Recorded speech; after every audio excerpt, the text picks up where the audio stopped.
தீர சம்பிரதி வாழ்க வையகம், வாழ்க வையகம், வாழ்க வளமுடன்.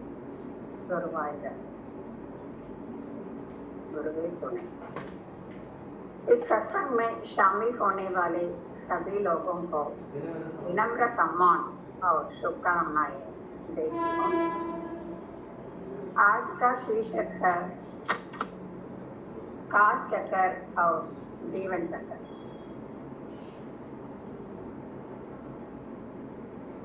हमारा गुरु श्री वेदांती महर्षि जी ने इधर सूक्ष्म रूप में विराजित कर इस शीर्षक को सभी को उपयोगी रूप करने के लिए उनकी चरणों को प्राप्त कर ये चक्कर का मतलब तो क्या है कि ऐसी चीज जो लगातार घूमती रहती है। काल चक्कर और जीवन चक्कर तो क्या है, वे किसके आधार पर घूमते हैं, इन दोनों के बीच क्या संबंध है, इसके बारे में आज हम देखेंगे। प्रचुरता, प्रभुत्ता, प्रभुत्वता, काल, इन चारों की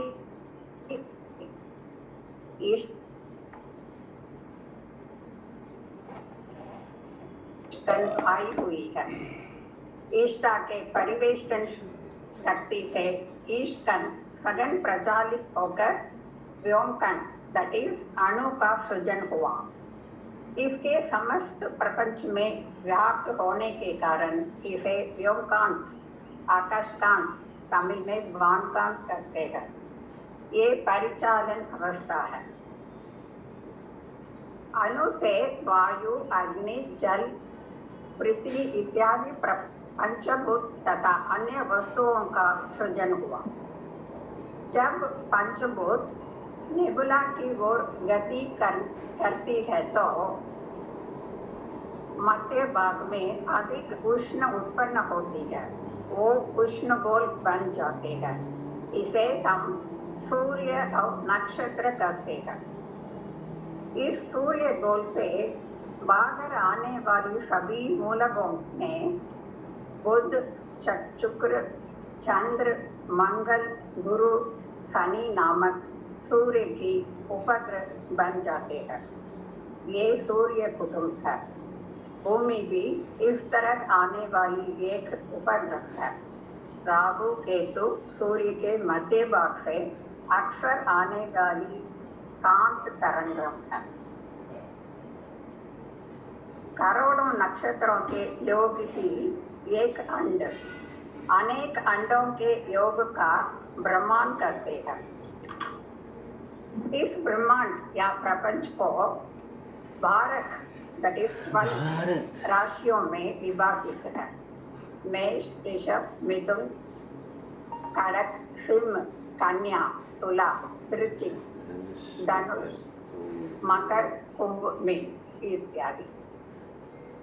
2.25 नक्षत्र संकलन को एक राशि चक्र माना जाता है। जिस ग्रह से अधिक मात्रा में पृथ्वी पर शकीत का प्रहार होता है, उक्त ग्रह के ही नाम से उस दिन का उल्लेख किया जाता है। इस तरह 7 बार आई हुई है। चंद्र पृथ्वी की परिक्रमा 29 दिन में एक बार करता है। अमावास्या से पूर्णिमा तक के 14 दिनों को शुक्ल पक्ष करते हैं। पूर्णिमा से अमावास्या तक 14 दिनों को कृष्ण पक्ष करते हैं।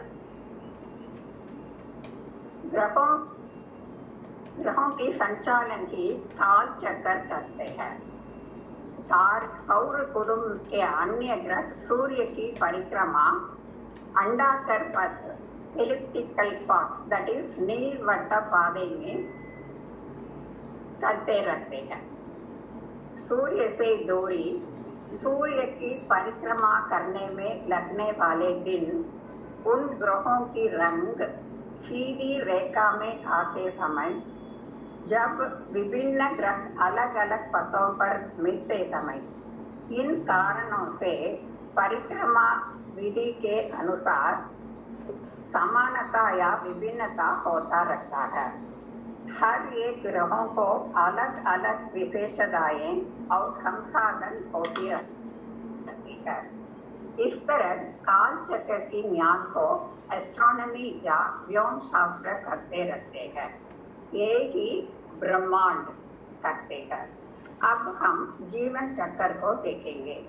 जीवन चक्र तो क्या है कि सभी जीवन की लाइफ सर्कल मनुष्य के लिए प्रदान है। मनुष्य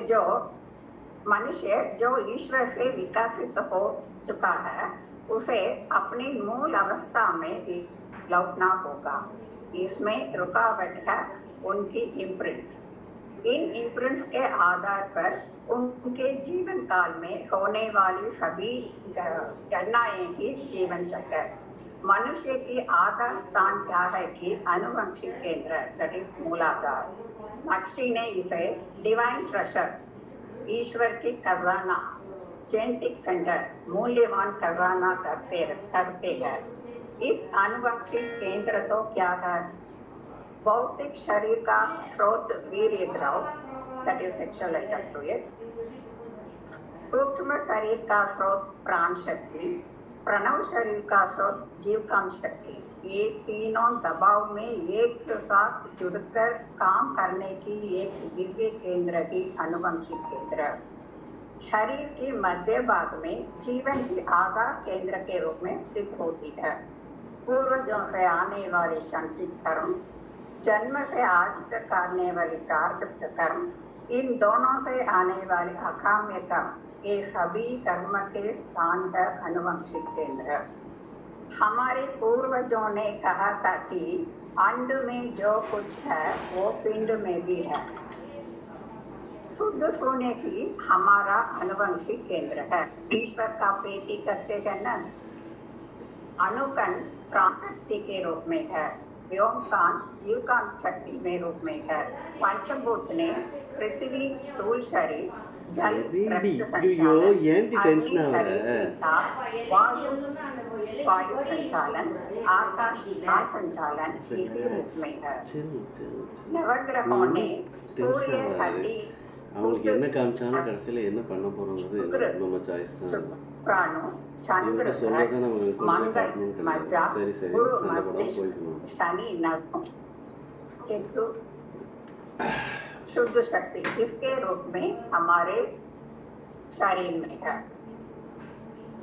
जिस शक्ति हमारे माता पिता से आई हुई है वो वीर शक्ति है।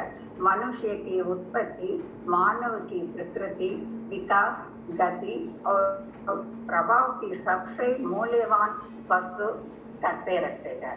जिस प्रकार एक संपूर्ण वृक्ष का आकार एक बीज में संकुचित हो जाता है, उसी प्रकार मनुष्य के अंदर की हर चीज वीर शक्ति में सुकुंचित हो जाती है। हम सब इसके बारे में छाया तक में पढ़ रहे हैं। प्राण शक्ति होकर पूरे शरीर में जीवंत से होती है। इस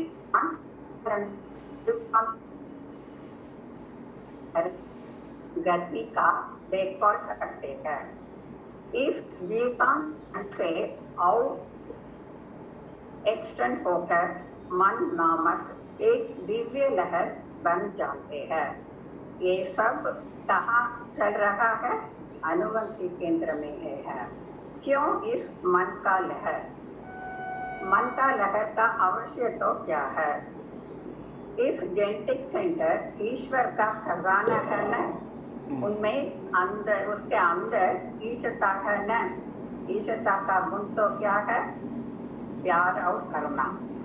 ईश्वर ने मानव जीवन के उद्देश्य को पूरी करने, स्वयं को शुद्ध करने और वापस लौटने के लिए दिव्य मन दिया गया है।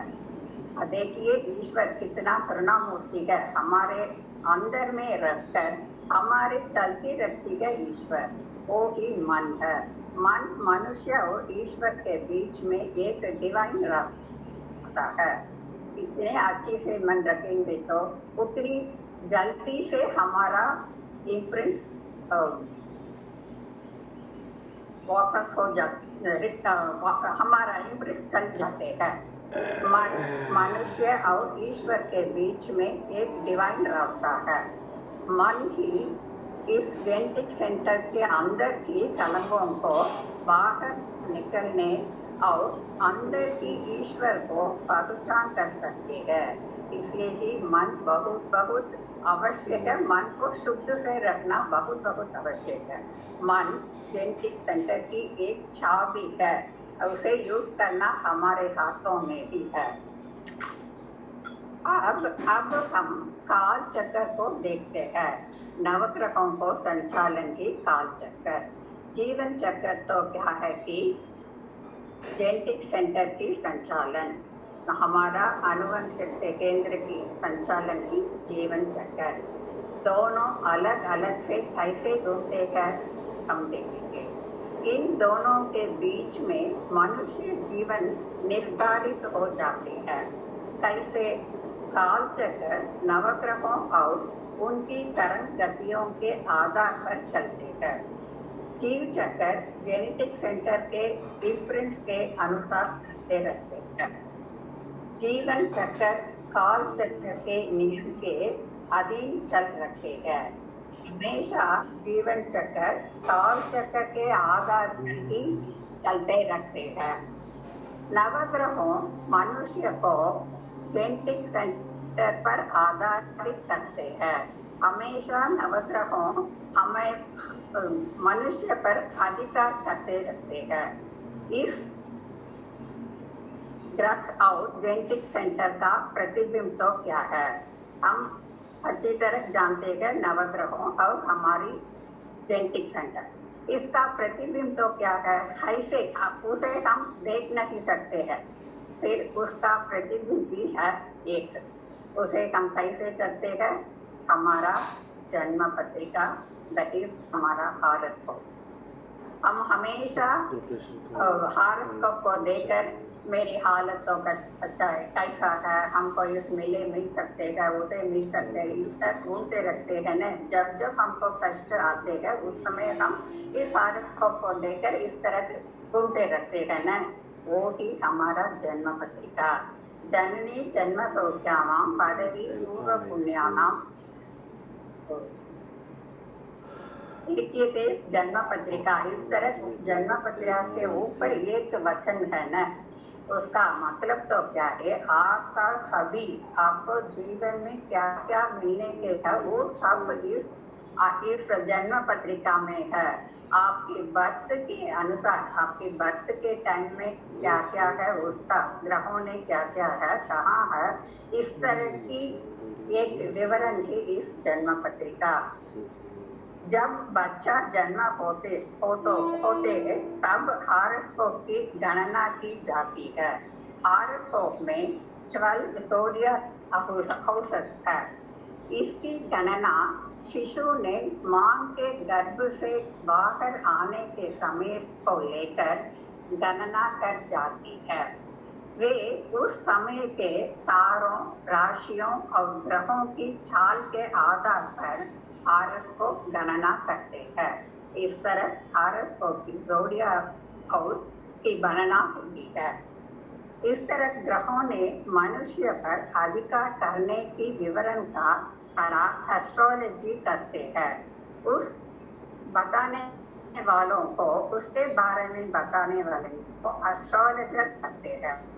एस्ट्रोलॉजर ने हॉरोस्कोप के देखकर शिशु की पूरी हिस्ट्री कुछ बता सकते हैं, रान के बारे में भी बता सकते हैं। इधर देखिए, हमारा जेनेटिक सेंटर की वीर्य पर मनुष्य की पूरी हिस्ट्री छिपी हुई है ना। हम पढ़ते हैं ना जेनेटिक सेंटर में सभी वो जीवन का, सभी उनकी जीवन में क्या क्या हो रहा है, सभी के बारे में इस जेनेटिक सेंटर में है। उसी तरह हमारा हॉरोस्कोप में सब उसके अंदर है। इसे देख कर के एस्ट्रोलॉजी ने उसके प्रेडिक्शन को दिया। फिर एस्ट्रोलॉजी ने पूरी हिस्ट्री नहीं दे सकते हैं, क्योंकि हमारा हॉरोस्कोप हमारा बर्थ दिन में ही चौथ ही है। हम रोज रोज ऊपर ऊपर जाते हैं ना, तो उसी तरह में हमारे अंदर की कितना कितना ऊपर जाते हैं हमारा शक्ति, उसके अनुसार नवग्रहों की फल भी मिलते हैं। ग्रहों को संचार कैसे हो, कैसा हुआ है? मां के गर्भ में शिशु रखते समय मां की जीवकांत की शक्ति के अनुसार ही जीव शक्ति की समृद्धि प्राण शक्ति पर है। प्राण शक्ति की समृद्धि वीर शक्ति पर निर्धारित है। माँ गर्भ के समय उनकी ओर से कितना जीवकांत की शक्ति अधिक है, कितना उनकी तबीयत अच्छी है, उसके आधार पर ही बच्चों की हालत हुआ है। इसलिए उसके आधार का मतलब तो क्या है? जीवकांत शक्ति। इस जीवकांत शक्ति ही इस हॉरोस्कोप में कैसा है, उस नवग्रहों को कैसा उसका पावर के अनुसार रखने की सब इस जीवकांत पर निर्भर होता है। हॉरोस्कोप की कमियों को पूर्ति करने के लिए कई उपायों बताते हैं। आजकल एस्ट्रोलॉजर्स ने हॉरोस्कोप की कमियों को पूर्ति करने में कई उपायों बताते हैं। क्या क्या बताते हैं? स्पेशल पूजा, याग, कई स्थलों को यात्रा इस तरह बनाता है। तंत्र यंत्र मंत्रों को भी बताते हैं। ये सब हॉरोस्कोप की हमारी जन्म पत्रिका की कलंकों को दूर कर सकते हैं। इस तरह के सभी करने से हमारी कलंकों दूर हो जाते हैं। सोच लीजिए, कुछ समय तक इसी से इस तरह करने से कुछ समय तक हमको शांति मिलते हैं, बट वो परमानेंट सोल्यूशन नहीं है। जनरली नवग्रहों में शनि राहु केतु को देखकर अधिक डर होते लगते हैं ना हम लोग। शनि की दशा बताने में अधिक, उसका मतलब तो क्या है? शनि की दशा का मतलब तो क्या है कि शनि ने अधिक कष्ट हमको देता है। क्यों? अधिक कलंक हमारे अंदर है, वो सभी उस हॉरोस्कोप में आसानी से देख सकते हैं एस्ट्रोलॉजर्स ने। इसलिए एस्ट्रोलॉजर्स ने क्या करते हैं, शनि की दशाएंगे तो आप हमेशा शनि को इस तरह उस तरह पूजा सभी को करने के बताते गए। उसमें गलत नहीं है, बट उसी से हमारा कलंक छूट नहीं जा सकते हैं। कलंकों को विवरण करने के लिए ग्रह की शनि तो क्या है कि हमारी कलंकों को विवरण हमको करने वाली है। हमको क्या क्या हमारे अंदर कलंकों के उसे बाहर निकलने के लिए क्या फल मिलेंगे, अधिक कष्ट ही मिलते हैं। इसलिए शनि आएंगे तो हमको क्या समझना है, हमारा हमारे इम्प्रिंट सारा बाहर निकलना है। इसलिए शनि को हम क्या कर सकते हैं, उनको नमस्कृत कर उनको इनवाइट करने पर शनि की दशा अच्छा है। राहु और केतु ने जीवन की सभी संपत्ति देकर उसके उपयोग के अनुसार फल देते हैं। राहु इस धरती में की सभी देते हैं। केतु ने ज्ञान की अधिपति है। जीवन में कई दुखों को पार करने के बाद कलंकों से विमुक्त होकर आध्यात्मिक ज्ञान प्राप्त कर सकते हैं। तिरुवल्लुवर ने कहा ना, பொருள் இல்லாது உலகில்லை, अरुल इलाक अवुलगिल्लै। इसका मतलब तो कि பொருள் का मतलब आर्थिक स्थिति, अरुल का मतलब आध्यात्मिक स्थिति। राहु ने इस आर्थिक स्थिति को देखकर हमको क्या क्या हम अच्छी और बुरा करने की तरह फल मिल देते हैं। केतु ने आध्यात्मिक स्थिति के ओर हमको एक गाइड करते हैं। इसलिए राहु केतु दोनों एक अच्छी ग्रही है। शनि भी अच्छी ग्रही है। हम उस ग्रहों को हम पूजा करना ही उचित है, क्योंकि उसी से कारण ही हमारा सारी इंटरेस्ट बाहर आते हैं। आजकल एस्ट्रोलॉजी बहुत बड़े रूप में विकसित होती रहती है। कमाने के लिए बहुत एस्ट्रोलॉजर्स किसी न किसी तरह लोगों को किंचित करते हैं। हर मनुष्य की हारस्कोप उनकी जेनेटिक सेंटर है। इसे हम अच्छे से समझना जरूरी है। हर मनुष्य की हारस्कोप उनकी जेनेटिक सेंटर है। महर्षि ने एक एस्ट्रोलॉजर हम सब जानते हैं, उन्होंने इस मनोसमृद्धि कला के माध्यम से क्या समाधान इसको देते हैं हम देखेंगे। काल चक्कर नवग्रहों को आधार पर और जीवन चक्कर जेनेटिक सेंटर के आधार पर चलते रहते हैं। जीवन चक्कर जेनेटिक सेंटर की 3 कलंकों के आधार पर चलते हैं। इम्प्रिंट्स और ग्रहों की वेव गति, इस दोनों के बीच एक अनुकूल स्थिति होंगे तो वो ही अच्छा समय है। हमको अच्छा समय तो क्या है, अच्छा समय तो क्या है, उसके अनुसार हम काम करने के लिए इस हॉरोस्कोप देकर हम तुरंत एस्ट्रोलॉजर से जाते हैं न, उसको कोई आवश्यक नहीं है। महर्षि ने क्या बताते हैं, इम्प्रिंट्स और ग्रहों की वेव गति दोनों के बीच एक अनुकूल स्थिति होंगे तो वो ही अच्छा समय है, नहीं तो बुरा समय है। इस कॉन्ट्राडिक्शन का कारण तो क्या है, अच्छी बुरा इसका कारण तो क्या है, हमारा कलंकी है, कोई भी नहीं है। महर्षि ने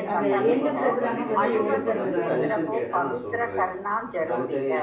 इस सभी संवत्सर के अंदर हम रखकर हम हमारे जीवन में ऊंची स्थाइयों को प्रतीक्षा करने पर कैसे होगा।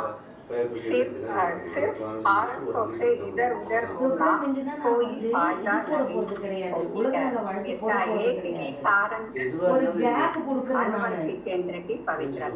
इसके लिए मन को इन स्थिति से अंदर की ओर चलकर उधर ढूंढना, मन को बाहर एस्ट्रोलॉजी से जाने के बदले मन को अंदर चलकर अंदर की ओर चलकर उधर की ईश्वर को ढूंढना बहुत आवश्यक है।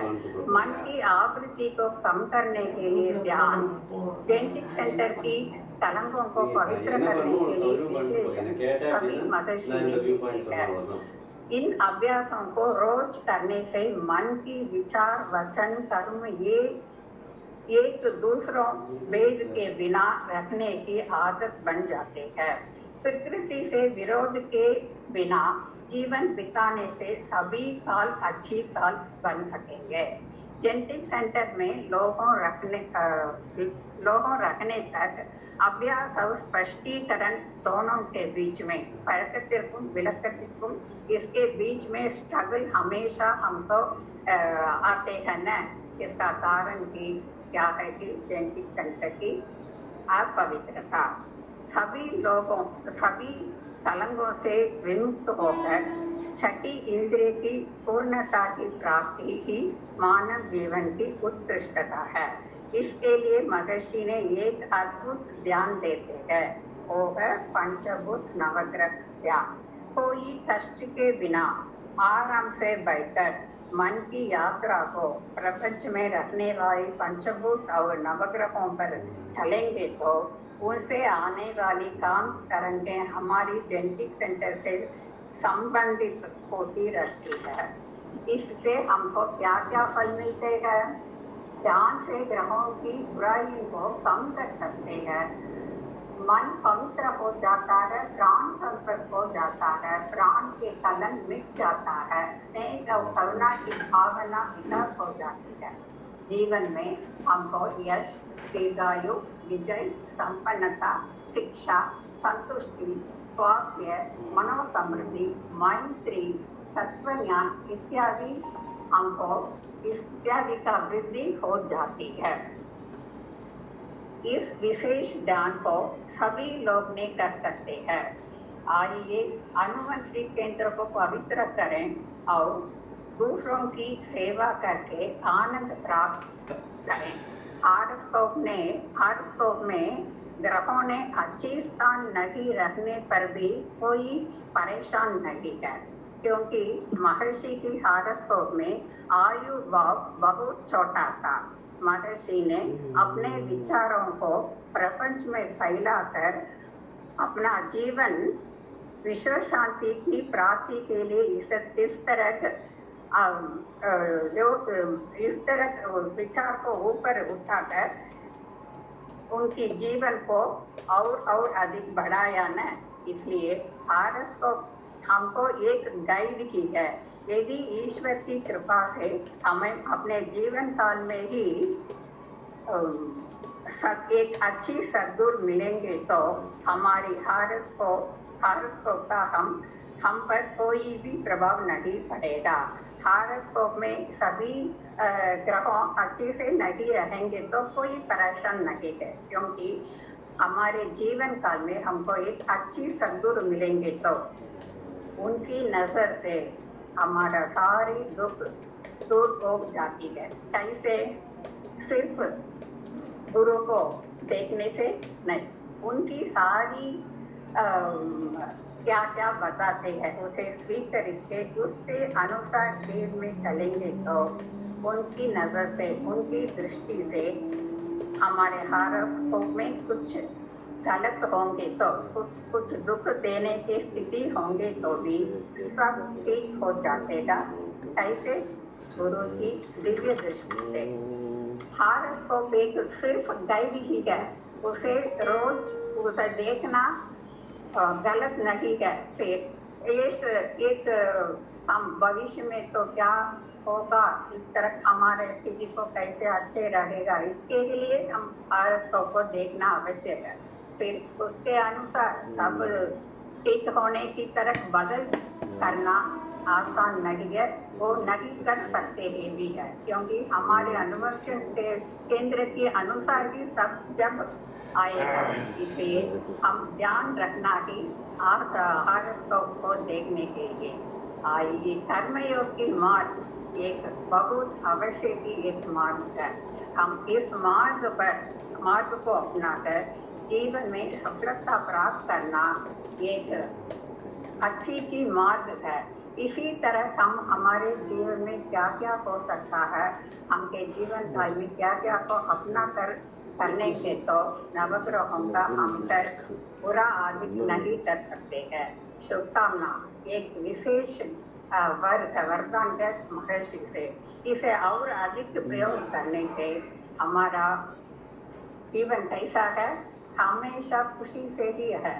इस कितने शुभकामनाएं इस प्रपंच में फैल सकते हैं, उस नवग्रहों ने हमको अच्छी ही देने को तैयार है। बुरा देने को सोचने पर भी इस शुभकामना के से उस नवग्रहों ने क्या सोचते हैं और इस लोगों को कुछ भी कष्ट नहीं देना है। इस तरह हमको अच्छी ही देते हैं, इसलिए शुभकामना बहुत बहुत आवश्यक है।